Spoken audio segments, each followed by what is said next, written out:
ముఖ్యమంత్రులను ప్రధానులను ప్రభుత్వాలకు కెప్టెన్లుగా భావిస్తారు. వారి నాయకత్వంలోనే ప్రభుత్వ పాలన సాగుతుంది. వారి నిర్ణయాలు ఆదేశాలే పాలన మీద ప్రభావం చూపిస్తాయి. అందువల్ల ప్రభుత్వ సారథుల మీదనే అందరి దృష్టి ఉంటుంది. మంత్రివర్గం అంతా ఒక జట్టు అయితే నడిపించే నాయకుడే ముఖ్యమంత్రి అయినా ప్రధాని అయినా అని చెప్పాల్సి ఉంటుంది. ఇదిలా ఉంటే గతంలో సంగతి ఎలా ఉన్నా కూడా ఇప్పుడు చాలా మంది ముఖ్యమంత్రులు మాత్రం బాగానే పనిచేస్తూ ఉన్నారు. మంచి ముఖ్యమంత్రులుగా అనిపించుకోవాలని చూస్తూ ఉన్నారు. తాము పనిమంతులు అన్న ఇమేజ్ కోసం కష్టపడుతూ ఉన్నారు. ఈ నేపథ్యం నుంచి చూసినప్పుడు అనేక మంది ముఖ్యమంత్రులు గంటల కొద్ది పనిచేస్తూ ఉన్నారు. రోజుకు 24 గంటలు ఉంటే అందులో అతి తక్కువ సమయం మాత్రమే తమ సొంతానికి ఉంచుకుని మిగిలిన కాలమంతా ప్రజాసేవకే కేటాయిస్తూ ఉన్నారు. ఇదిలా ఉంటే 3 నెలల క్రితం తమిళనాడులో అధికారం చేపట్టిన టీవీకే అధినేత విజయ్ 20 గంటలు పనిచేసే సీఎంగా ఆయన మంత్రివర్గంలోని సహచరుడు అధవ్ అర్జున చెప్పారు. విజయ్ రోజుకు 18 నుంచి 20 గంటల పాటు పనిచేస్తారు అని ఆయన ఇండియా టుడే కాన్క్లేవ్ లో సంచలన వ్యాఖ్యలు చేశారు. విజయ్ దినచర్య తెల్లవారుజామున 4 గంటలకే మొదలవుతుందని చెప్పారు. వివిధ శాఖ పనితీరుని ఆయన అప్పటి నుంచి ఆరా తీస్తారని అన్నారు. అంతేకాదు, మొదటి రోజు నుంచి ఈ రోజు దాకా సీఎం విజయ్ సెక్రటేరియట్ లోనే ఒక్క రోజు కూడా ఆగకుండా పనిచేస్తున్నారు అని చెప్పారు. విజయ్ ఒక పని తరువాత మరో పని అంటూ మొత్తం బిజీగానే గడుపుతారు అని అధవ్ అర్జున చెప్పడం జరిగింది. అధవ్ అర్జున చెప్పినది వింటే విజయ్ బాగా కష్టపడుతున్నారు అని భావించారు. రాజకీయాలకు కొత్త అయిన ఈ ప్రముఖ నటుడు తనకంటూ రాజ మార్గం శాశ్వతంగా పని చేసుకోవడానికి ఈ కసరత్తు చేస్తున్నారు అని కూడా అంటూ ఉన్నారు. అలాగే ప్రజా సమస్యల పట్ల ఆయన నిబద్ధత కూడా చాలానే ఉందని అంటూ ఉన్నారు. ఇది మంచి పరిణామమే అని చెప్తూ ఉన్నారు.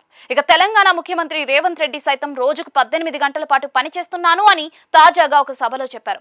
తాను ప్రజల కోసమే కష్టపడుతున్నాను అని ఆయన అన్నారు. తాను నిరంతరం తెలంగాణ అభివృద్ధి కోసం ఆలోచిస్తాను అని, తనకు కుటుంబం అంటే ప్రజలే అని రేవంత్ రెడ్డి చెప్పుకొచ్చారు.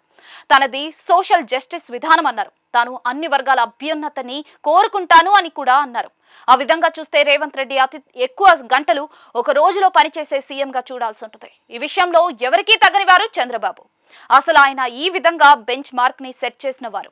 45 ఏళ్ల వయసులో ఉమ్మడి ఏపీకి సీఎంగా ఉండగానే రోజుకు 18 గంటలకు పైగా పనిచేయటం అలవాటు చేసుకున్నారు. అంతేకాదు, ఈ రోజులలో చంద్రబాబుది ఒక నినాదం ఉండేది. తాను నిద్రపోను, మిమ్మల్ని నిద్రపోనియను అన్నది. అలా అధికార యంత్రాంగంతో ఆయన పని చేయించుకునేవారు కూడా. ఇక 76 ఏళ్ల వయసులో ఈ రోజుకు కూడా చంద్రబాబు గంటల తరబడి పనిచేయగలరు. ఆయన ఆ విషయంలో దేశంలోనే అందరికీ ఆదర్శంగా తీసుకోవాల్సిందే. బాబు కంటే చిన్న వయసు వారు ఎక్కువ కష్టపడితే పడొచ్చు, కానీ బాబు వారితో సమానంగా పనిచేయటం ఈ ఏజ్ లో అంటే గ్రేట్ అనే చెప్పాలని అంటూ ఉన్నారు. ఇక దేశంలో అనేక మంది ముఖ్యమంత్రులు ఈ స్థాయిలో కాకపోయినా రోజులో అత్యధిక సమయం ప్రజాసేవలో ఉంటూ ఉన్నారు. ఆ విధంగా వారు తమకు వచ్చిన అవకాశాన్ని సద్వినియోగం చేసుకుంటున్నారు అని చెప్పాలి. అదే విధంగా చూస్తే ప్రధాని నరేంద్ర మోడీ రోజులో కేవలం 3 గంటలు మాత్రమే నిద్రపోతాను అని ఇటీవల తెలియజేశారు. అంటే ఆయన 22 గంటలు రోజులో కష్టపడతారు అన్నమాట. ఇది అతిపెద్ద రికార్డ్. పైగా 2001లో గుజరాత్ కి సీఎం అయిన దగ్గర నుంచి మోడీ ఒక్క రోజు కూడా సెలవు తీసుకోలేదు. అంతలా నిబద్ధతతో ఆయన పనిచేస్తూ ఉన్నారు.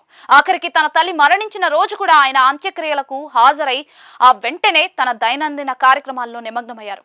మరి అంతలా దేశంలో అనేక మంది ముఖ్యమంత్రులు, ప్రధాని కూడా కష్టపడుతూ ఉంటే ప్రగతి పరుగులు తీయాలి కదా అన్న ప్రశ్న ఖచ్చితంగా వస్తుంది.